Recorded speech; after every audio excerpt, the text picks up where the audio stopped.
खबर मुजफ्फरनगर से है, जहां माता वैष्णो देवी के दर्शन कर जम्मू से कानपुर घर लौट रहे अधिवक्ता की 13 साल की बेटी को चलती सुपरफास्ट ट्रेन में उठाकर ले जाने की कोशिश की गई। आरोपी ने रात के करीब 2 बजे बदनीयती से किशोरी को बुरी तरह से दबोच लिया, लेकिन वक्त रहते बच्ची ने शोर मचा दिया। मौके से भागकर एसी कोच में छिपे आरोपी को यात्रियों ने खोज निकाला और उसकी जमकर खबर ली।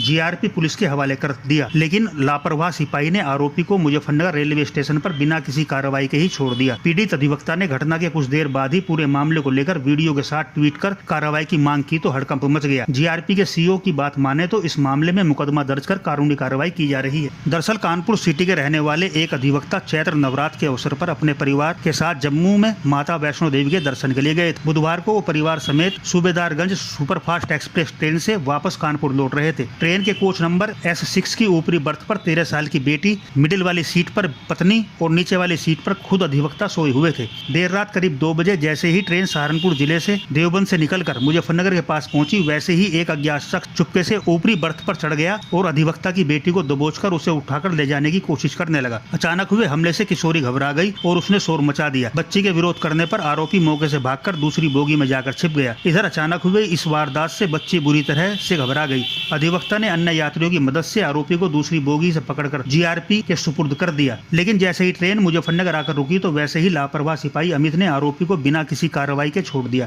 इस बीच अधिवक्ता ने 2:51 पर आरोपी की फोटो और वीडियो के साथ ट्वीट करते हुए सूबे के मुखिया योगी आदित्यनाथ, यूपी पुलिस और डीजीपी आदि को टैग कर कार्रवाई की मांग कर दी। बस फिर क्या था, चलती ट्रेन में हुई इस होलनाक वारदात के संबंध में ट्वीट होते ही पुलिस महकमे में हड़कंप मच गया। यूपी पुलिस ने जीआरपी मुरादाबाद मंडल और आगरा को तत्काल कार्रवाई के निर्देश दिए, जिसके बाद मुजफ्फरनगर से लेकर बुलंदशहर, मुरादाबाद और लखनऊ तक अफरा तफरी मच गई। दिन भर घटना क्षेत्र में चर्चा का विषय बनी रही। इस संबंध में जीआरपी मुरादाबाद सीईओ का कहना है कि वारदात मुजफ्फरनगर के पास की बताई जा रही है। पहले पीड़ित ने किसी भी तरह की कोई कार्रवाई करने से मना कर दिया था, जिसके बाद उसके द्वारा ट्वीट किया गया और अब व्हाट्सएप के जरिए तहरीर प्राप्त हुई है। संबंधित थाने में मुकदमा दर्ज कर आगे की कार्रवाई की जा रही है। दिनांक 22 मार्च 2023 को मैं अपने परिवार के साथ जम्मू से माता रानी के दर्शन करके कानपुर आ रहा था।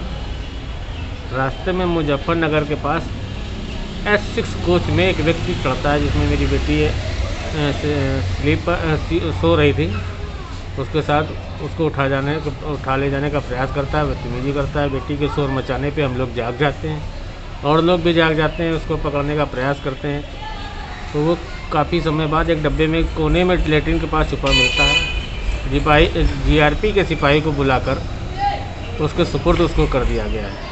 हाँ, मुझे जानकारी मिली है और मुझे इंस्पेक्टर जो वहाँ के हैं उन्होंने बताया है कि ये ट्रेन जा रही थी और रास्ते में एक व्यक्ति था जो कि मतलब उसके पास उसका रिजर्वेशन टिकट नहीं था और उसमें बैठा था। उसने छेड़छाड़ किया, जिस पे पब्लिक ने उसके साथ मारपीट किया और मारपीट करने के बाद फिर टीटी जो थे वो आ गए और उन्होंने स्कॉट कर्मियों को बुलाया।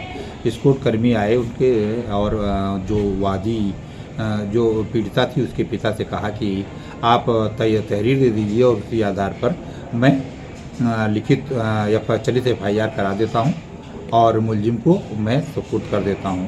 तो प्रथम दृष्टया जो वादी थे उनके पिताजी, उन्होंने कहा कि नहीं, मैं किसी प्रकार की कोई कार्रवाई नहीं चाहता हूं और पब्लिक ने इसे बहुत वैसे ही मारा है और कोई ऐसी बात नहीं है और मैं कोई नहीं कार्रवाई चाहता हूं और मैं चाहता हूं कि इसे आप छोड़ दें। इस आधार पे उन्होंने वहाँ जो स्कॉट कर्मी थे उन्होंने मुजफ्फरनगर स्टेशन पे उसे छोड़ दिया, परंतु वो जब कानपुर गए तो उन्होंने ट्वीट किया और उसके बाद फिर मैंने उनसे बात किया और बात करने के बाद उन्होंने कहा कि नहीं सर, मैं उस समय नहीं ये बात किया था और मैं बहुत घबराया हुआ था और थोड़ा लोक लाज के डर से भी नहीं चाहता था, परंतु अब मैं चाहता हूँ कि दूसरे के पिता के साथ ऐसा ना हो, अतः मैं मुकदमा पंजीकृत कराना चाहता हूँ।